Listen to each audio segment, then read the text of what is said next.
Hello, can you tell me your name, where you grew up, and what you create? My name is Lilia Berenice Hernandez Galusha, and I was born in Torreon, Coahuila, Mexico, and I moved to Arkansas when I was 5 years old, and I'm a multimedia artist where I focus on storytelling and just designing communities and different systems to represent demographics that haven't typically been represented, and so I focus a lot of my own experiences which have to deal with immigration and being a Latina living in the U.S. What did the experience of immigrating at such a young age have on you?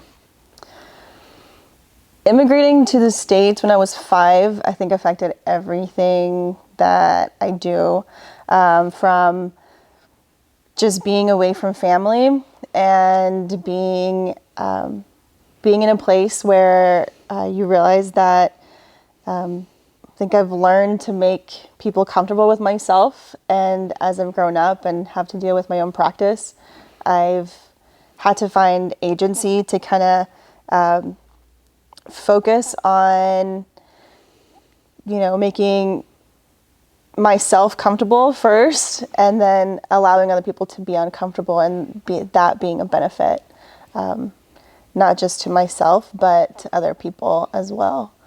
So it's influenced everything I think. How did your family establish roots in the new community that you moved to when you were 5?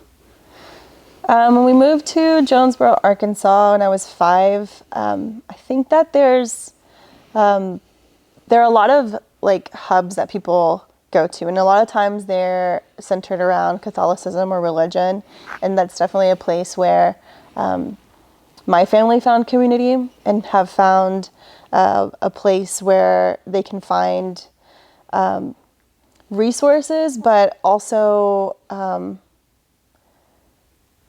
other families that are like them. So other families, other immigrant families. At the time when we moved to Jonesboro in '92, there were literally only 5 Hispanic families total. So it was a really tight-knit group. We lived there for 8 years, and then we moved to Little Rock. But my parents have easily found, I'm constantly surprised of how easily they find community no matter where they are. And I think that's a power that immigrants have, where I think you know where to go. So you go through the back doors in restaurants or different businesses, and you know where you can find, and you can find those answers. And I think that churches do a good job in doing that. I wish there were other resources available at that time, because I don't like that everything's centered around religion, but I do appreciate that the resources that are brought to to different communities like that. What impact did living for your family, living as undocumented immigrants for 7 years have on you all? So when we moved to the States, we moved here and we came on a tourist visa, and it wasn't, we weren't really expecting to stay. But when we did, I think it was a necessary shift that needed to happen. So when we moved, we outstayed our visa, and we were undocumented for 7 years. And I mean, I was a small child when that was happening, but I was definitely, it was very transparent, the process and how much money is put into it. I also recognize that we were extremely lucky to be sponsored. We were almost immediately sponsored by my dad's employer, and how much of a privilege that was, not only at the time, but even now, how hard it is to have businesses to be able to agree to that, first of all. And second of all, it's just not everybody has that ability to do that. And so I think that there's a realization of how lucky we were, because I think there was a lot of hard work. There's a lot of there's a lot of time and money and efforts put into making that process, but there is also so much luck and happenstance and support that it also needed to have that happen. And so for us to be lucky enough and privileged enough to have been sponsored almost immediately, I mean, the process started fairly soon after we moved here, but I mean, the waiting process was 7 years. And even that is lucky where, I mean, now if you look at the visa bulletin board, which kind of tells you where people are in line, you'll still see people waiting that applied in the 90s. And so, I mean, it's a weird process. And when people are saying like, oh, just become a US citizen, it's time, it's money, it's effort. And not everybody is in a position to be able to even to apply. Just because you either have to be sponsored by an immediate relative or an employer. And the employer then has to show a lot of financial support, saying that they're able to support you and, you know, and their business, and they're able to pay you what the country says that you're worth in your position that you're holding. And a lot of times businesses can't prove that. And a lot of times businesses don't want to show their financial paperwork. And so it's really hard to get accepted, even from an employer, to be able to do that. So I don't think people are truly aware of the sacrifice and the time and the efforts. And I think, honestly, if you haven't gone through the process, you're not going to know, because there's a lot of nuances with that. And not to mention lawyer fees and application fees. And it seems like every year it just keeps getting higher and higher. And so for a family of 4 at that time, I think now each application is it's over $2,000. So that's $2,000 per person. So, I mean, there's just a lot of nuances and a lot of political and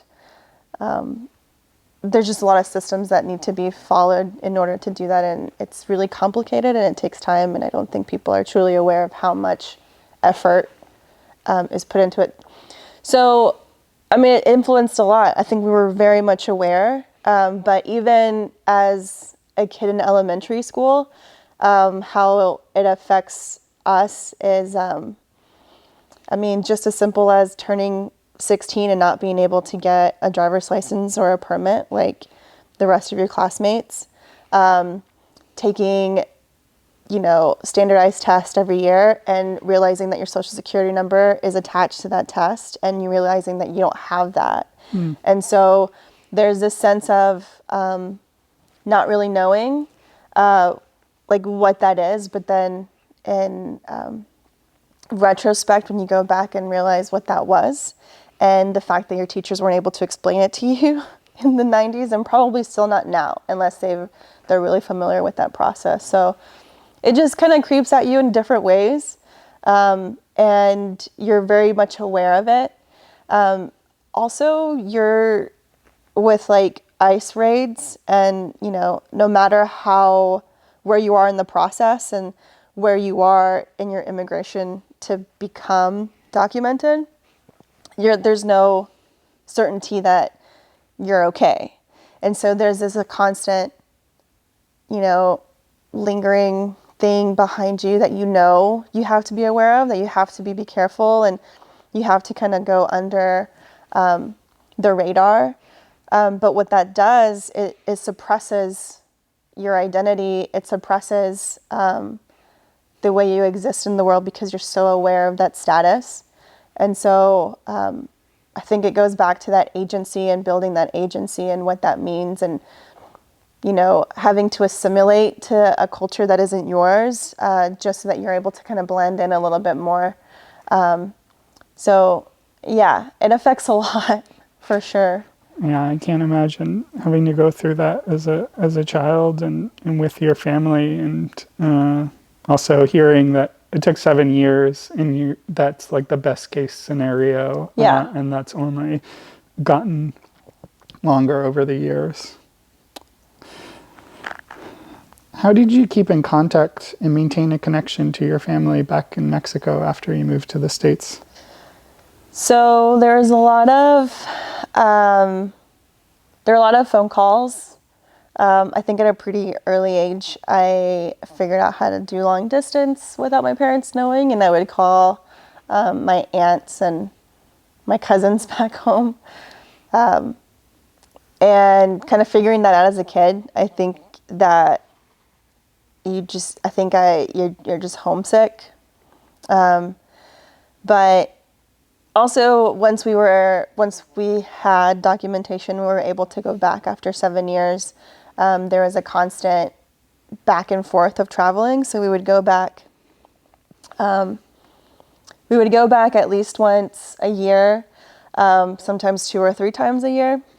But the excuses were always for like weddings or quinceañeras or baby showers. So a lot of my memories have to do with parties and like get-togethers and things like that. And so it was really beautiful, and I have a lot of beautiful memories of going back home and existing with my family.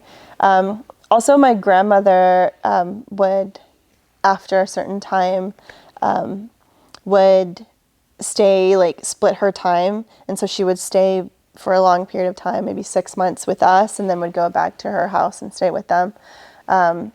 So having my grandmother around was a huge influence and was a really big blessing, because it was a tie to my family back home. But it was also this tie to my culture that my parents weren't able to give me just because they were working or doing something else. And there was a different access point of conversation.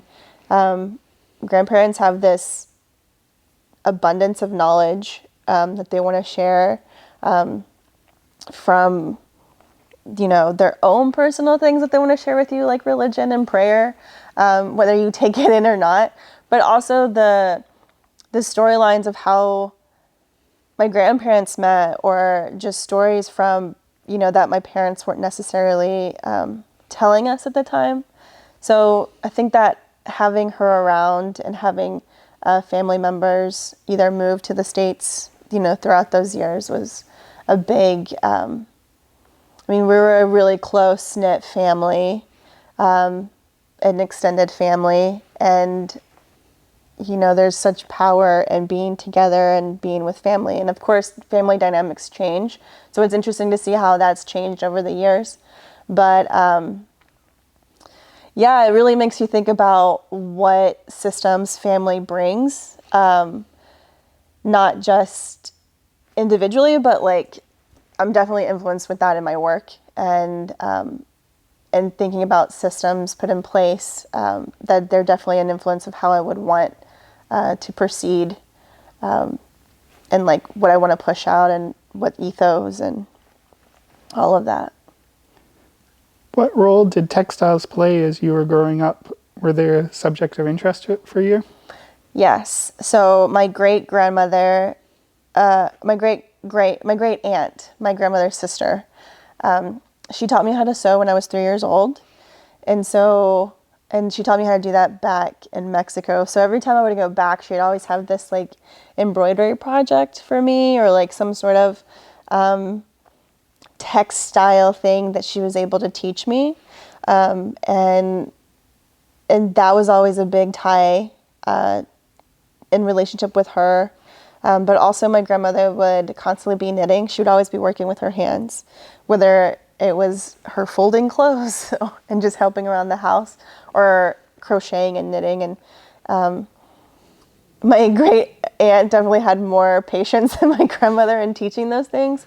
But my grandmother had this way of explaining what making these things, and a lot of times there were tablecloths, like crocheted tablecloths, and like her rules behind it, and this tenacity and putting so much work and then not being happy with it and being okay with unraveling it and doing it again. I think that there's this artistry behind it that isn't really viewed as isn't valued as much, but I really valued it, and I really valued seeing it with her, and having that connection with not just my great aunt and my grandmother, but with my step grandma Hilda and my grandmother Socorro too on my dad's side. I mean, it still astonishes me how much of a entry point of conversation it is for them and me, and just this way of exchanging ideas and concepts and just like, what are you working on? And there's always an answer to it, in a very similar way as to how I address my friends who are artists. And so, but it's still, I mean, they're obviously not doing things for a gallery exhibition like my friends might be, but they're doing it in a way that matters to them. And the tablecloths that my grandmother would make, she would kind of meditate as she's making this and put a lot of intent behind what she's making and who it's for. And I think there's a lot of power to that. And when you receive something like that as a gift, how much more it means and how much weight and emotional, I mean, it becomes an heirloom and something that's been touched. I mean, your hand touches every single part of that thread. And so, it's just really, it's been something that really ties me to that, to textiles in particularly. Where did you go, or what college did you attend as an undergraduate, and what did you study? I went to the University of Arkansas at Little Rock, and I graduated with a BFA in illustration and studio and an emphasis in illustration and a minor in mass media and production. And I chose illustration because that was a place where multimedia was acknowledged and celebrated. And so my BFA show was actually all textile work. And to me, that was like a way of kind of finding the loopholes between like what is accepted and not accepted at that time. And I don't know about it now, but at that time, the textile classes didn't always fill up, so I wasn't able to do it. But they had the applied craft section in that school, and I think it's still one of the very few applied craft programs in the South. And so it was a real big introduction to contemporary craft and how I could leverage the concept with the material. Being mentored by David Clemens and Mia Hall was a huge influence of being able to bring that content, personal experiences, and bringing those content into the material, and questioning those things was really big. So I definitely have a love and appreciation for my undergrad. Can you tell me about your parents and how their values have influenced your social practice as an artist? Yes. So growing up, my parents would always tell us two things, and I think this is very true. So they told us that in life, people can take away everything. Everything can be taken away from you except your education and your faith. And I think those are very true. And now, because of that, they did a lot of sacrifices and put all their children in private Catholic schools. And I don't think the faith part really set in the way that they wanted to. But there are a lot of values and ethos that they carried, like community service, like this importance of being stewardships in where you are and being a part of the community and being, respectful and welcoming and just loving. And I think that regardless of what religion, that's definitely part of my faith. And it's definitely something I try to carry through my practice. So then I've bounced that idea of well, what is it that I believe in and what is it that I've learned? And how can I carry those things throughout? And I do think that we're seeing it in a fire. If you're moving, everything can be removed, but what do you have faith in, and what are you willing to work at, and what have you learned in order to sustain yourself and to sustain your future as well. Were your parents artists? My dad is a jeweler, and he's just been really good with his hands always. And he educated us with, well, you better figure it out. So it was like giving us a task and then just figuring it out. And I think that there's these like nuances of, is that helpful? Is that not helpful to have direction? But I think there's something really valuable when you're having to figure it out. Whether you figure out the solution in a not typical way where it's like kind of wrong, but it still works. But there's this value of figuring something out for yourself and being okay to fail and being okay to use a tool wrong to get the things that you need. So I definitely think that my dad is an artist and his side of the family are mainly all jewelers. And my mom, she wouldn't necessarily call herself an artist, but she's definitely a social practice like artist to me. She is a big part of her community, and she's a mover and a shaker and an organizer. And there's definitely an art to that. And there's a lot of sacrifice behind a lot of things that she helps produce, not just by herself, but with other people. So yeah, in a way, my parents are artists for sure. And all my siblings are artists as well. And I think there's this like, maybe they would have wished we would have picked something like being a doctor, something more financially like beneficial. But there's this love that that I think all my siblings and I have towards what we do. And there's this passion behind it. And I think that we saw that with our parents, just the passion that they had towards their community or, just what their family and having to do these things. And there's a mixture of, thinking with your hands and, having to figure these things out, whether it's trying to do it for economic reasons, like making tamales and this is what I know how to do, so I'm going to make it so we can be financially beneficial or so to benefit a project with the church or something. All of that seeps through in my practice, and I think it definitely seeps through my brother's practices as well.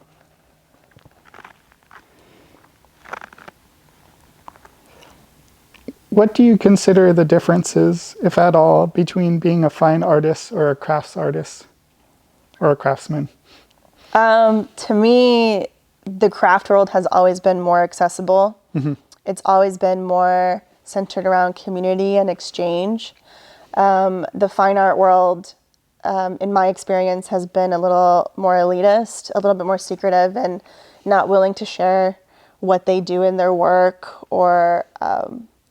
And so to me, I think that art is art, and there's this, I think it's shifting a little bit where you're finding more craft-based art in the fine art spaces, but I think that everybody's coming at it from their own point of view and their own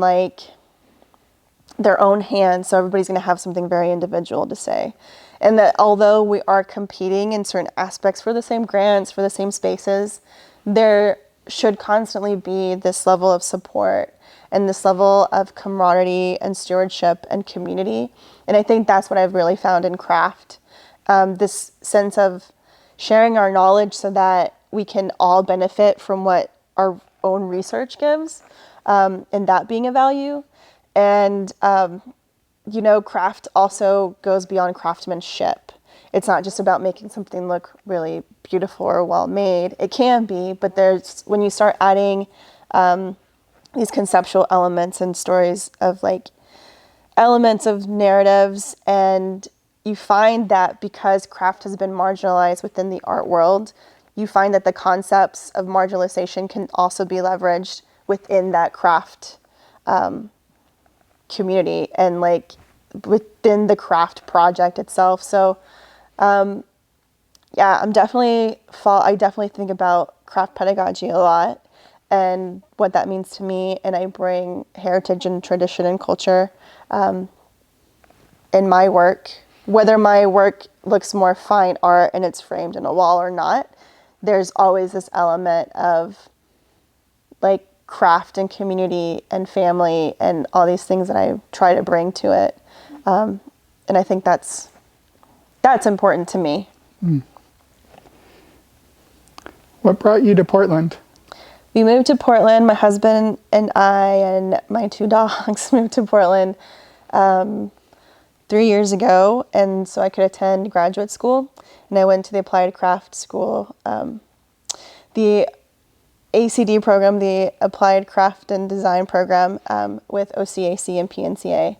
And I chose to go there because it had craft in it, and that was really important to me to find that leverage. So that's why we're here. And I wanted to be in a place, I wanted to go to grad school in a place where I could see myself living beyond just that grad school experience. I do think that grad school gives you this, puts you in this little bit of a bubble. I think it's a great place when you're moving because it gives you an immediate community and an immediate place to find other people that are similar to you. But it also puts you in a bubble. And so now that I'm out of graduate school, it's important for me to find that connection with the community elsewhere. So yeah, I like Portland, so I'd like to see that. I like to see myself grow in that aspect a little bit more.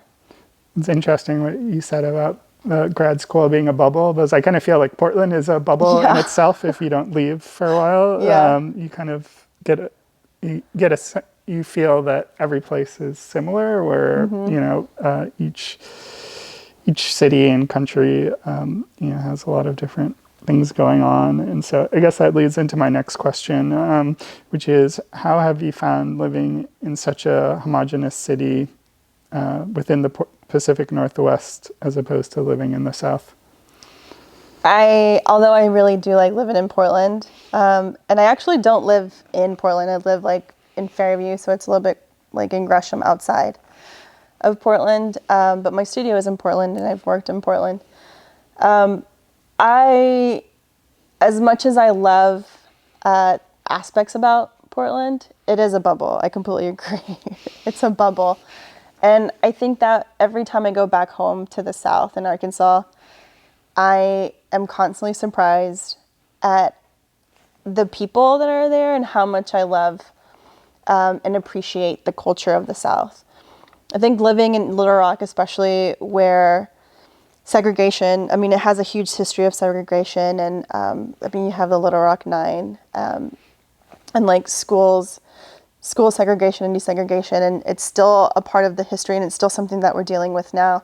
I think because it's so much in the forefront, there's this level of awareness within the people, and this ability to touch on it more immediate. There's also this sense of Southern hospitality that also happens, and I love the South. I love the South, and I think that the South doesn't get the best rep, and I think it's because people don't understand the people. The people in the South are so rich in culture and so rich with craft and so rich with so many different things, and this awareness of space and our differences. There's just, I don't know, there's just this different level of awareness. In Portland, it's very white, and there's a wide range of diversity within that whiteness, but it's very white, and it's very, I found that people have this illusion of being liberal and woke and all of these things, and I find it to be somewhat of an illusion, because there isn't that same level of awareness as I've found it to be in the South. So I don't know.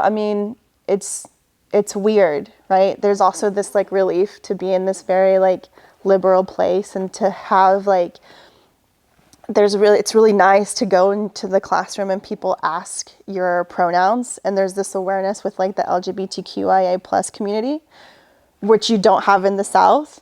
So it's this weird nuances of what is accepted, what's not accepted.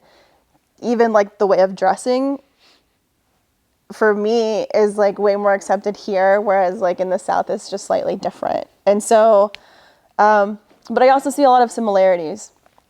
because I'm also finding that no matter where you are in like geographically, the bigger cities are going to be the more liberal cities, and then the rural areas are going to be the more conservatives. And so, I mean, and that's just the thing throughout. That's just the reality throughout. I guess this is a side question, but have you brought people from Portland to the South, some of your friends or classmates, and kind of what has their reaction been to visiting Arkansas or other places? I haven't, and I really want to. There's, you know, things are happening in the South, and I think that, I mean, I would love to bring people just for them to meet my people down there. And I have this love and appreciation for my friends there. And they're doing some great things. And so, I really admire that. And I think that when that time comes, because I do hope it's when and not if, I think they'll find the love that I find for it as well. Can you tell me about the Material Loop Studio, where we are now?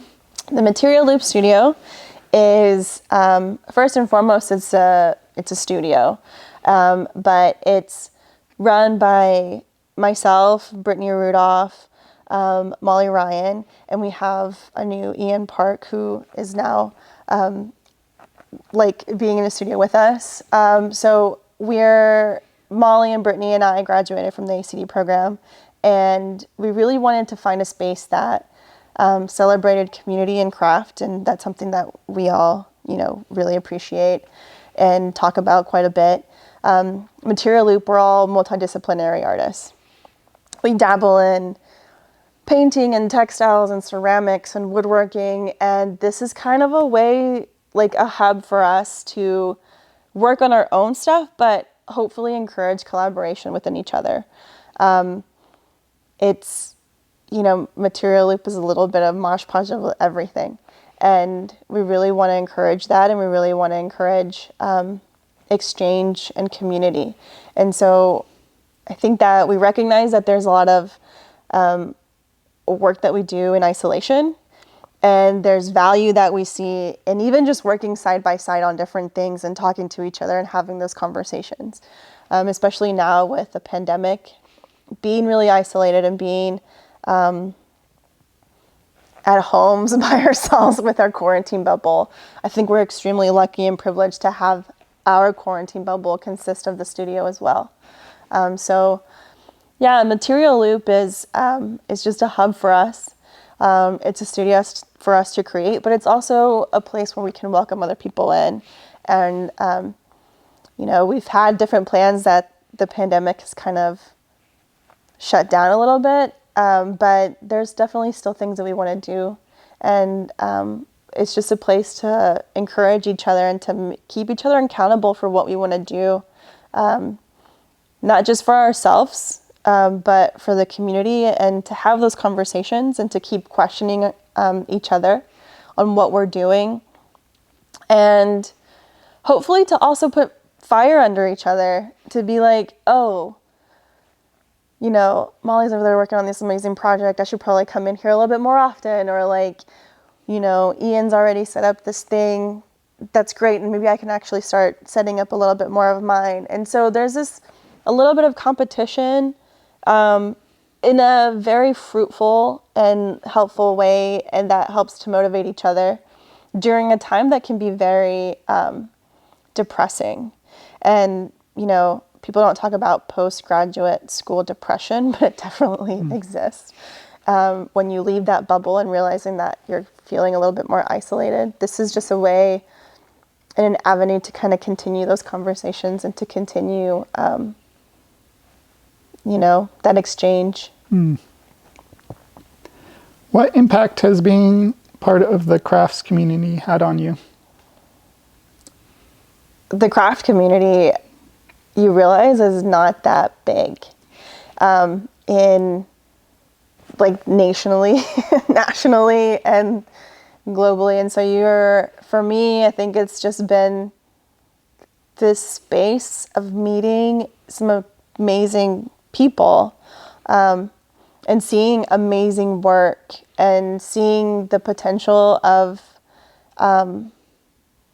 not just making something beautiful, but making something meaningful.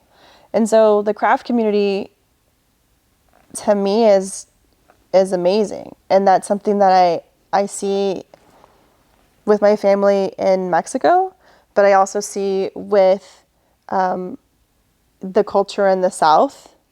And it's multi-generational, it's cross-cultural, it's traditional, but also very contemporary.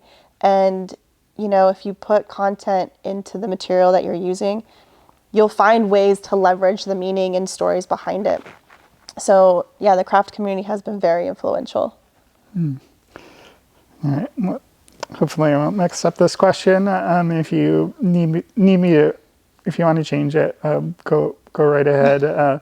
But do you feel the institutional educational system for teaching art and the current system it prepares artists for will still be relevant in 10 years? The institutional systems in academia that I think exist now is this system that prioritizes, traditionally has prioritized white walls and gallery spaces. And even in the craft world, you know, just because it's in the academic way, has leveraged these galleries and institutions. And I think that that's very damaging to people who are wanting to go beyond what is traditionally made. And so I think that what we're seeing, or what I'm seeing in academia, is a slight shift to be open to different use of material, to be open to alternative ways of exhibitions, and allowing students to really question and gain agency within themselves and what they're doing. I think it's extremely dated that, you know, there's not a lot of representation with that. And so I hope if it's that same model that continues to be further perpetuated, I hope it's not around for 10 years. I hope it's more of I think we focus on like educating the mind and educating the hands. So you start off very technical, and so you're educating the hands. And then then you go into the concept and the mental gymnastics, but we never address the heart. And so what I want to see change in academia, and what we teach the future artists that are going to, you know, to schools and to higher education for art specifically, I hope that they really start implementing the heart into the education. You know, I think that there's a lot of power giving to institutions. And, you know, there's also a lot of power that should be given to accessibility and people to be able to understand art in a very non-critical way, just to be able to express themselves in a very honest and, you know, a lay way, where you don't need to have a degree to understand it and dissect it. You can just see something and understand that it's for the people. And that's what I want to see it move to. Something that truly represents the future, the children, the moms and the dads, and like, you know, the laborers and all these other people that don't get targeted. And if they do get targeted within institutions, it's usually for a small period of time, for the month that they represent, or like, you know, whatever, you know, tie it is. And ultimately it's for collectors and for people with money. And art should be accessible. It should be for everybody. And I think when we really start focusing on educating the heart, we really start focusing on the audience that we're doing this for.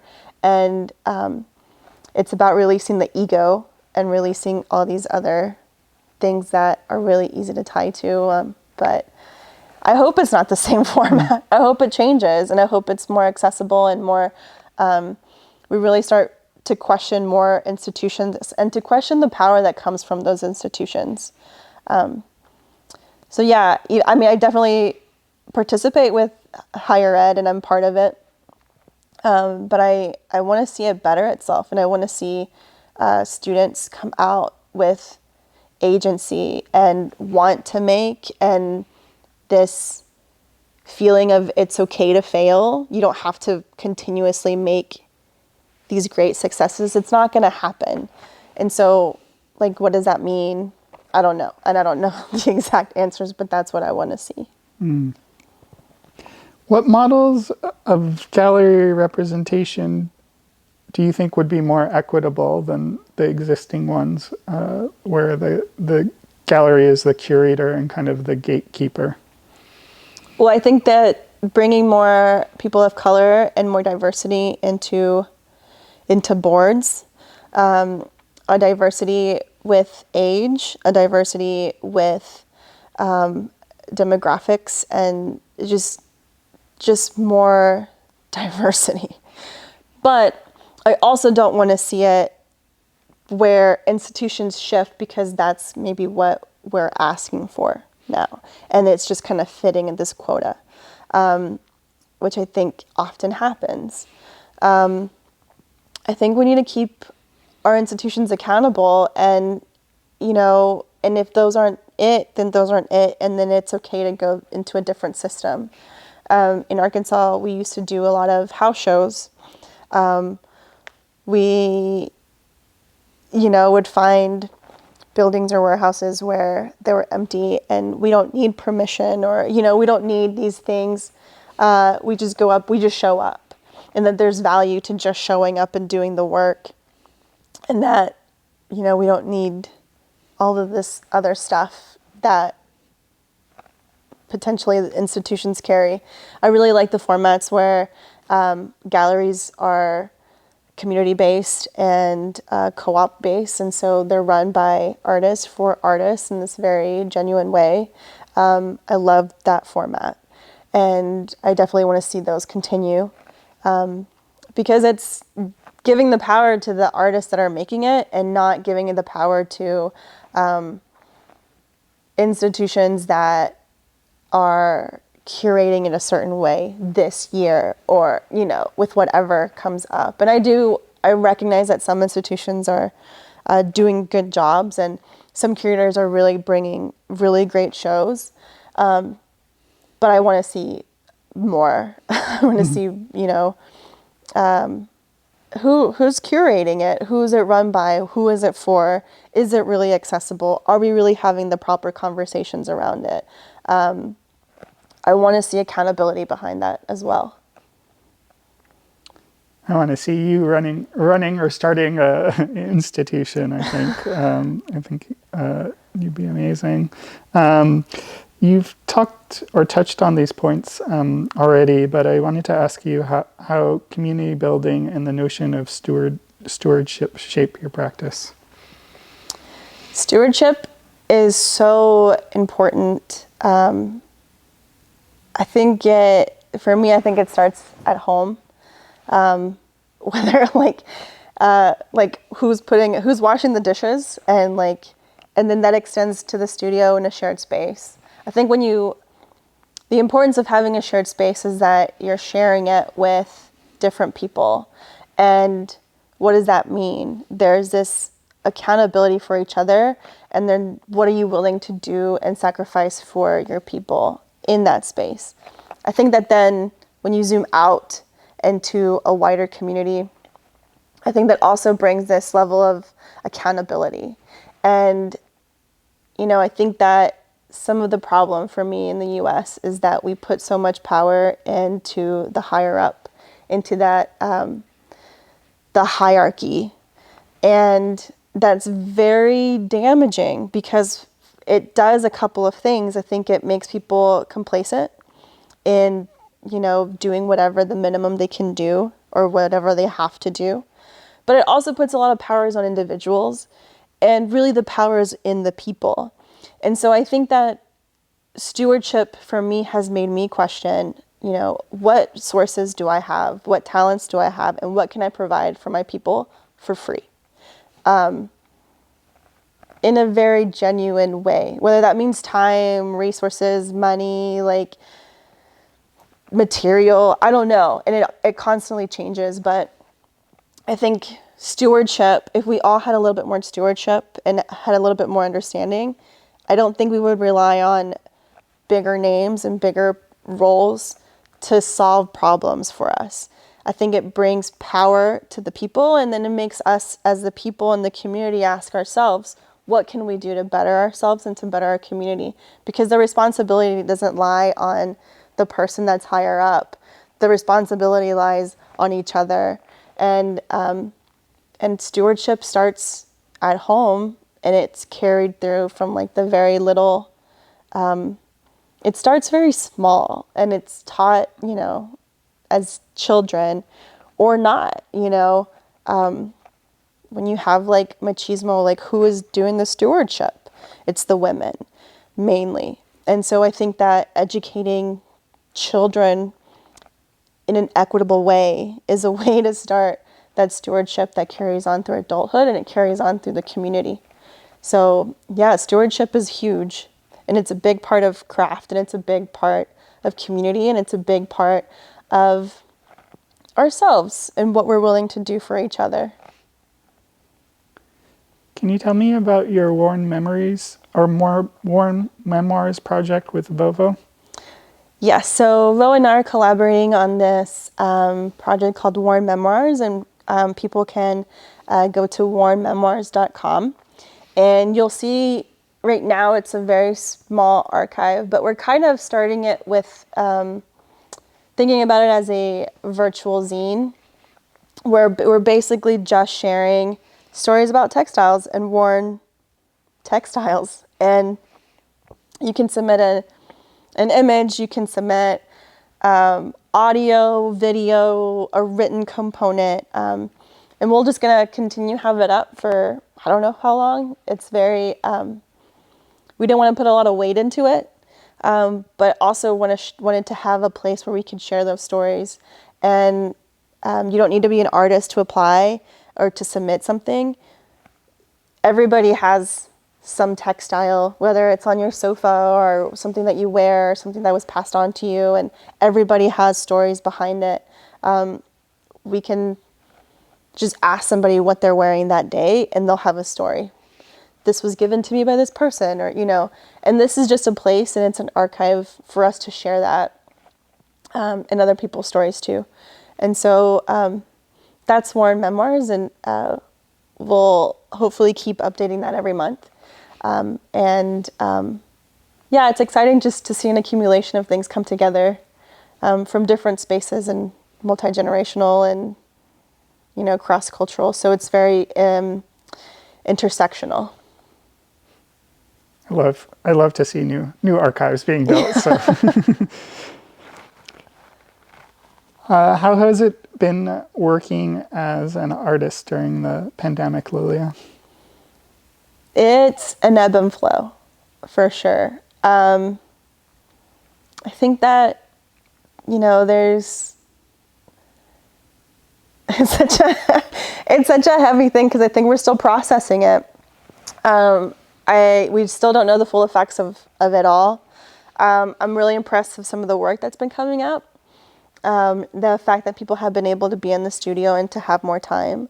But I'm also really impressed with the people who are saying, no, I don't want to work. I really want to focus on just feeling this time, and that being an equal and valuable part of the process. I think, you know, there's so much, we live in a capitalistic world where there's so much emphasis on go, go, go, do, make, but there's not enough time to slow down and think about and really let all of that making and process sink in. And that's part of the issue with academia too, because you're meant to do things in a very short timeline.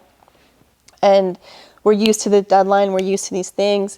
And so when you remove those things, when you remove the deadlines and when you remove, you know, the hyperactive of time and having to do, what does that do to the work? And what does it do when you're able to slow down and think about what you're doing? So it's an ebb and flow. For me, I've been working nonstop, and I've definitely felt overworked at some point, and has definitely made me want to stop. I think it's been an emotional and mental hardship to continue to work like that, and to a sense, I'm really grateful for that. But I'm also recognizing that there's this value to that halt, and I want to I need that halt to just kind of like stop and breathe and really think about what we're doing. And so, there's value to that, and I think there's value to both, being able to continue to work and to make, and I think that's great, but I also acknowledge that it's hard. I think people don't realize that being an artist, it's a lot of emotional labor, a lot of physical labor, and a lot of mental labor. But the emotional part is what really feeds me. And if I'm not in tune with with my subject matter, it's hard for me. And so you need to stop. I needed to stop and like become grounded again in what's important, so that I can continue to make what's really important to me. What do you have planned next for your studio practice? So right now I'm working on a book that's collaboration with my family and with my art committee, which is just my siblings and I.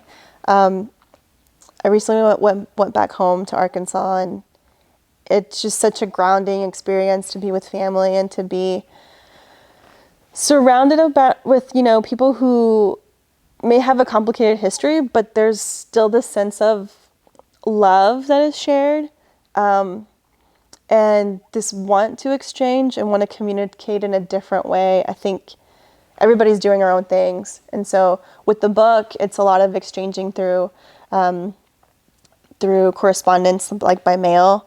It's a 6-month project of having to write and answer questions for each other through journaling and a sketchbook practice. So I'm asking family members to draw and be a little bit more in tune with their like childhood self, and I'm asking them to step out of their own comfort and do things. But I think that that's fun, and it's a different way of communicating, and it's a different way of exchanging, other than just like, hey, what have you been up to? Like, who were your best friends when you were in elementary school? Or like,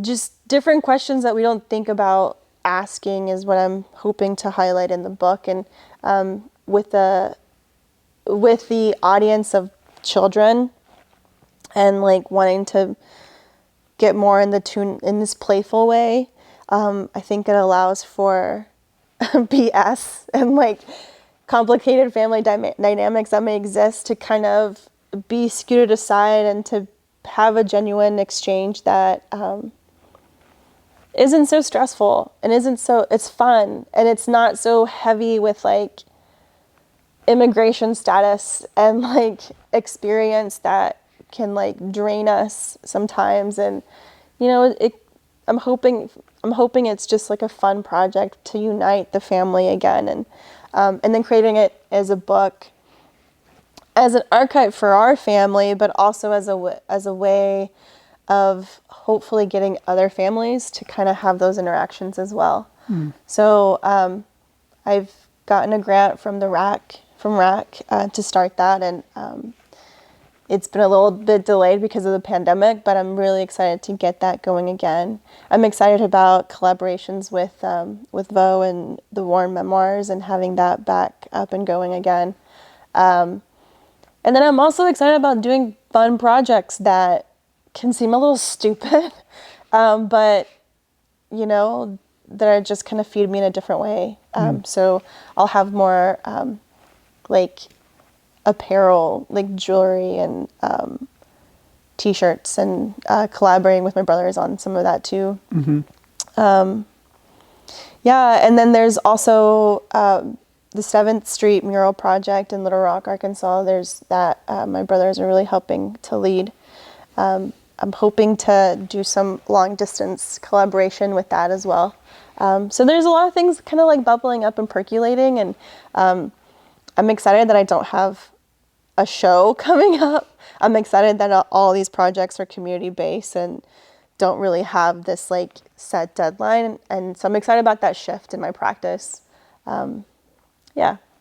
Sounds like you'll be busy. Yeah. Last question. How can we repair the future? I think that we have to think smaller and to relieve a little bit more pressure on ourselves, where it's like, what can I do in a small way for one or few people, and then just let that grow. I think that we need to think about our stewardship and what we're willing to give and sacrifice for our community. I think we need to think about what we want to leave for our future ancestors, and really question ourselves and stop and think about how we are living, and really think if this is the way we want to continue to live. I think that with the pandemic, we've noticed that a lot of systems easily are so fragile and fail if they're not run a certain way. And so how can we change some of those systems to fit our needs versus institutional needs or bigger, bigger places that, and I think we need to start questioning that from a very small sense. And what are we doing at home with our families, with our partners, with our children, with our parents? Are we keeping them accountable? Are we willing to have those tough conversations? And what are we willing to sacrifice for each other? And I think, sacrificing things isn't a bad thing necessarily. And I think we can figure out that sacrificing smaller things could lead to something a lot bigger. And that's hopefully how we can fix some of that. And I'm trying to ask myself those questions. What's hard is that I don't have the answers, but I also think that we should be willing to fail in that process, and that we should be willing to let other people fail in that process as well. And how can we just encourage love and support versus, in those processes that can be so difficult at times, and find ways where we can help each other and support each other so we don't feel so isolated and alone, which I think is a big problem that has been heightened by the pandemic. Thank you, Lilia. Thank you. I really enjoyed this conversation and appreciate you sharing your perspective. Thank you.